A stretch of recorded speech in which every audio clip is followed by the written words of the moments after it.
What's up, fight fans? This is Kurt DeVille with Counterpunch Boxing News, and I have some new news concerning Tyson the Gypsy King Fury and Deontay Wilder. As I promised you guys on the last video concerning the topic between Tyson Fury losing all respect for Deontay Wilder, and I promised you that I would play devil's advocate in the defense of Deontay Wilder, right? Now, back in the press conference, like I said, to play devil's advocate, on the fact that Deontay Wilder didn't talk much. He didn't say what was on his mind. He didn't tell people what he believed, but he did later on at another date. Now, the devil's advocate part to really counterpunch Tyson Fury. Tyson Fury had a lot to say himself. He did say, and he had a lot to say. He said what he was going to do to Wilder.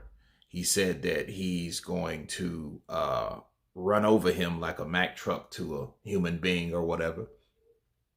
Or how a Mack truck runs over anybody. He said that he couldn't fight. He said he's a one-trick pony. A lot of things he said. He said a lot, because, he was the only one that ran the show, of course. He was running the show. And the only person that was giving him any type of verbal resistance was Malik Scott. Not JD. JD's wasn't even there. JD's was in the back with Shelly Finkel. They were back there chilling. They didn't want to see. Look, JD's got his presentation card revoked, denied, suspended. Right.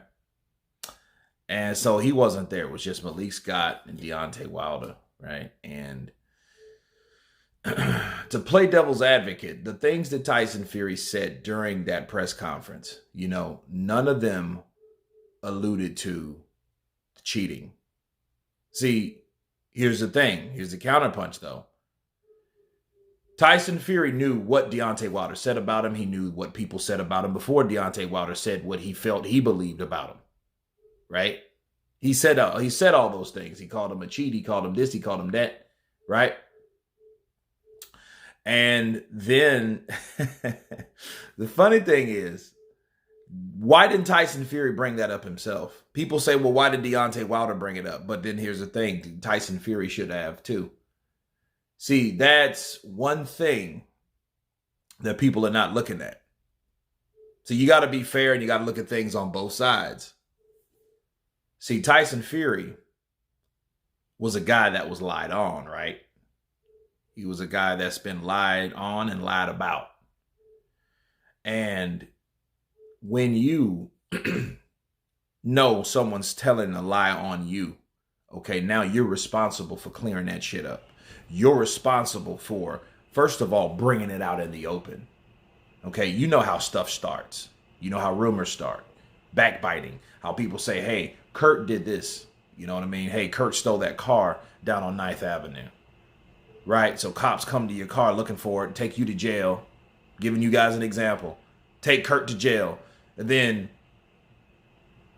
then all of a sudden, oh, I get out of jail after sitting in jail for 3 days. Right? Now I go home pissed off. I've lost 3 days of my life in jail because they couldn't find anything or whatever. But then someone told the cops that I did it or they saw me on 9th Street, right? And then you find out who that was. You find out who that person was that said that. Because they come out and say, hey, yeah, I said that. I said that because I still believe you stole that car on 9th Street. And then you see that person. That person says nothing to you. Right? But then if you don't say nothing to that person, yeah, what does that make you? That makes you just as guilty as that other person. Counterpunch. See, if Tyson Fury, here's the thing about Tyson. If Tyson Fury could have shut down everything by bringing it out in the open. Okay? So he's carrying a part of that shit sandwich. Why? Because if I know I've been lied on, I know somebody said I had egg weights to stuff in his gloves, to shit like all this type of stuff, right? Tampered gloves, all that. You know, he did mention Mark Breland, but then here's the thing: it wasn't to the point where. Let's see, because now I really want to make sure that that is what was said, because I know he didn't bring up anything concerning the cheating allegations, and let me look this up real quick.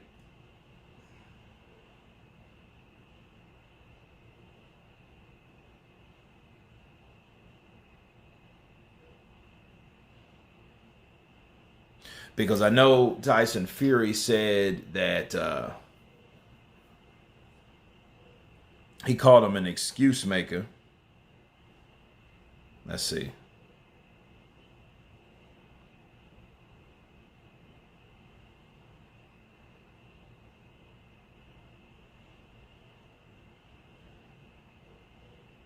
Oh, that's, yeah, that's 2. All right, 3.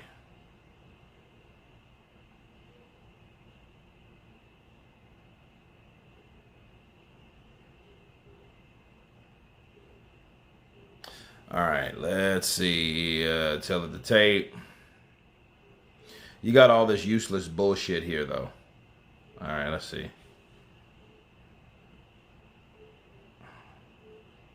There we go. All right, now.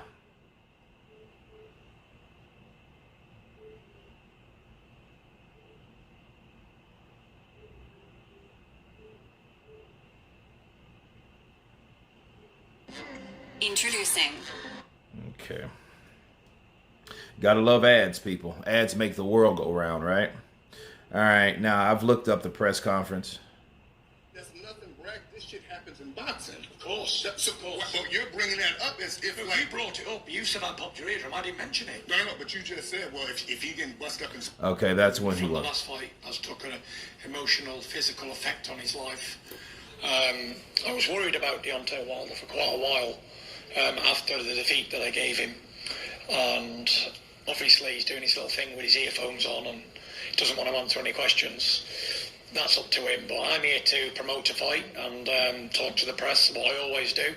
So if Deontay Wilder doesn't want to commit to this press conference... Right.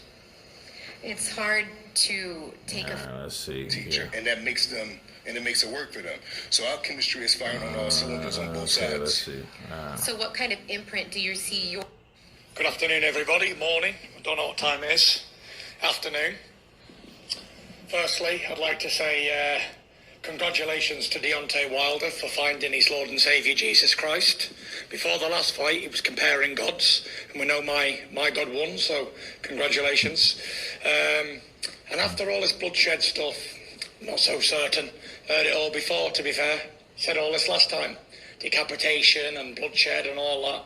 And we all know what went down there, so, you know, I'm sure there's a lot of people got a lot of questions and they want to know certain facts, including myself. So I'll leave the questions open to the floor.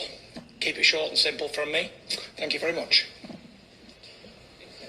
Okay, so now, in the defense of Tyson Fury, what you just heard, he said, I'm here for the facts. I'm here for that. You know, and that's what I'm talking about. Now, a lot of people say, man, you might be reaching. Maybe. Because, I mean, you clearly heard Tyson Fury say, well, hey, I'm here for the facts, and I'm waiting to hear and waiting to give answers to any of the things that people might believe or whatnot in his own way. And you look back, let's see here. All right. And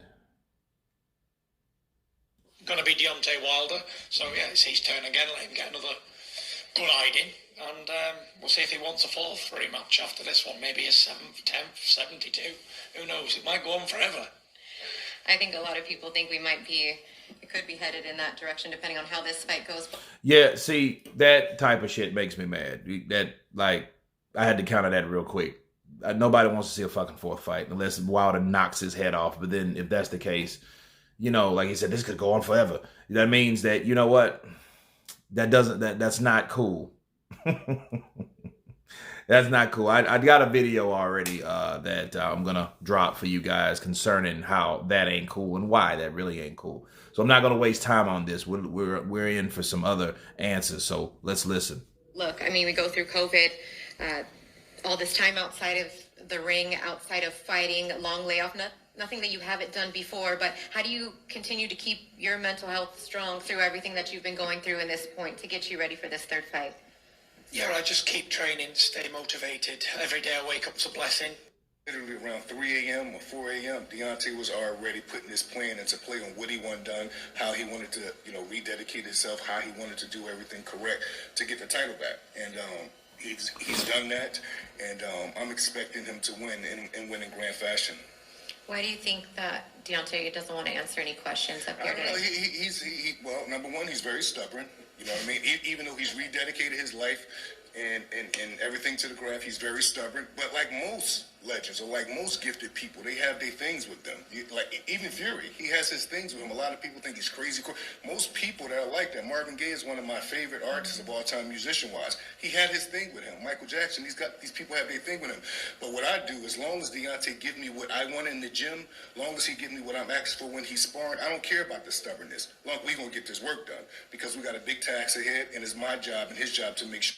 Respect you or anything, because you're his trainer. You're not boxing. I'm not having a go at you. I'm just saying what I think at the moment. Like, everyone has this game plan of they're going to do something against me until they get in there, as we all know, because we've seen it so many times. Was Sugar Hill a great fighter that teaches you very well? No, he wasn't. Well, this is what I'm saying. So why would you say, how am I going to teach him and I wasn't a great fighter? I don't believe that. You can teach him in the gym as much as you want. Right. But as soon as he gets in the ring, Deontay Wilder's got 43 But that's what we got the date he's for. going to do. That's what we're going to see July 24th. Well, we will see. But I'm going to state it here first. I'm going to stamp my claim that he's going to be the same old Deontay Wilder we've always seen. You both see that. And that's that. So, yeah, just because you both got your eardrums bursting there, sparring and fights, it is what it is. But I can't see him doing anything different. Maybe I'm wrong, but who knows? It doesn't matter. But see, listen what I'm saying real quick. Say if you couldn't fight and you did that too. Okay, see, enough of that. Now, Tyson Fury, he could have, this is what I'm saying. He could have went out and said, well, hey, Deontay Wilder, you think I cheated you? And because you think I'm cheated you, I'm really going to fuck you up. That would have been massive. That would have been a massive reaction from everybody. He would have got 10 times the stripes. You see what I'm saying? Because that's exactly what I would do. See, the same way you can come at Wilder like, why didn't you say nothing? You could say that same thing about Fury. Because Fury didn't initiate anything. See, again, Tyson Fury is supposed to have been a victim if he was the guy that was supposed to have been lied on. Right? So if you don't believe all that bullshit, obviously, okay, those were lies. So that means you lied on me. And that means when I see you, I'm going to address you about the lies that you told to me. Does that make sense to anybody? Okay, I may go live or whatever, but I'm going live later on for the fights. But I might have time today to do that, But this video is to show on the other side what could have been done in a conference. And I'm going to leave you with this, okay? I know this is kind of a long video. Sorry it got too long. But when they were face-to-face, he could have told them, like, hey, I thought you cheated me? Because he was like, okay, he said something, but it wasn't nothing like that. The cheating never got brought up. That's what I'm saying. From anybody. And if somebody lied on me, I'm going to bring that shit up like, yo, why would you tell somebody something like that? Or why would you say that about me? And because of that, I'm going to fuck you up. You think I cheated you? Because that would affect me because, he's supposed to be the dangerous puncher in boxing history and all that bullshit. And then I beat him and then they call me a cheat because I'm a white dude. Okay, I'm going to come to you and I'm going to address that to you when I see you. If that makes sense to anybody. But anyway, you guys tell me what you think. Please subscribe. And you guys been Counterpunch. Peace.